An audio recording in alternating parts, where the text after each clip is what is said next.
राधे राधे।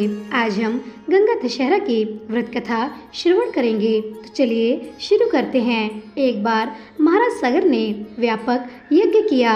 उस यज्ञ की रक्षा का भार उनके पौत्र अंशुमान ने संभाला। इंद्र ने सगर के यज्ञाई अश्व का अपहरण कर लिया। यह यज्ञ के लिए विघ्न था। परिणामवत अंशुमान ने सगर की 60,000 प्रजा लेकर अश्व को खोजना शुरू कर दिया। सारा भूमंडल खोज लिया परंतु अश्व नहीं मिला। फिर अश्व को पातालोक में खोजने के लिए पृथ्वी को खोदा गया। खुदाई पर उन्होंने देखा कि साक्षात भगवान महर्षि कपिल के रूप में तपस्या कर रहे हैं। उन्हीं के पास महाराज सगर का अश्व घास चर रहा है। प्रजा उन्हें देखकर चोर चोर चिल्लाने लगी। महर्षि कपिल की समाधि टूट गई। ज्यों ही महर्षि ने अपने आग्नेय नेत्र खोले त्यों ही सारी प्रजा भस्म हो गई।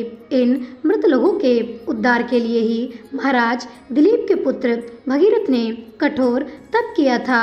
भगीरथ के तप से प्रसन्न होकर ब्रह्मा ने उनसे वर मांगने को कहा तो भगीरथ ने माँ गंगा की मांग की।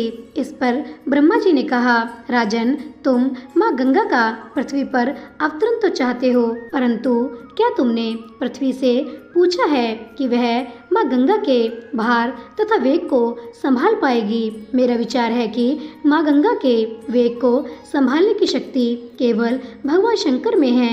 इसीलिए उचित यह होगा कि माँ गंगा का भार एवं वेग संभालने के लिए भगवान शिव का अनुग्रह प्राप्त कर लिया जाए। महाराज भगीरथ ने वैसा ही किया। उनकी कठोर तपस्या से प्रसन्न होकर ब्रह्मा जी ने माँ गंगा की धारा को अपने कमंडल से छोड़ा। तब भगवान शिव ने माँ गंगा की धारा को अपनी जटाओं में समेटकर जटाएं बांध लीं। इसका परिणाम यह हुआ कि माँ गंगा को जटाओं से बाहर निकलने का पथ नहीं मिल सका। अब महाराज भगीरथ को और भी अधिक चिंता हुई। उन्होंने एक बार फिर भगवान शिव की आराधना में घोर तप शुरू किया। तब कहीं भगवान शिव ने माँ गंगा की धारा को मुक्त करने का वरदान दिया। इस प्रकार भगवान शिव की जटाओं से छूटकर गंगा जी हिमालय की घाटियों में कल कल निनाद करके मैदान की ओर मुड़ी। इस प्रकार भागीरथ पृथ्वी पर माँ गंगा का वर्ण करके बड़े भाग्यशाली हुए। उन्होंने जनमानस को अपने पुण्य से उपकृत कर दिया।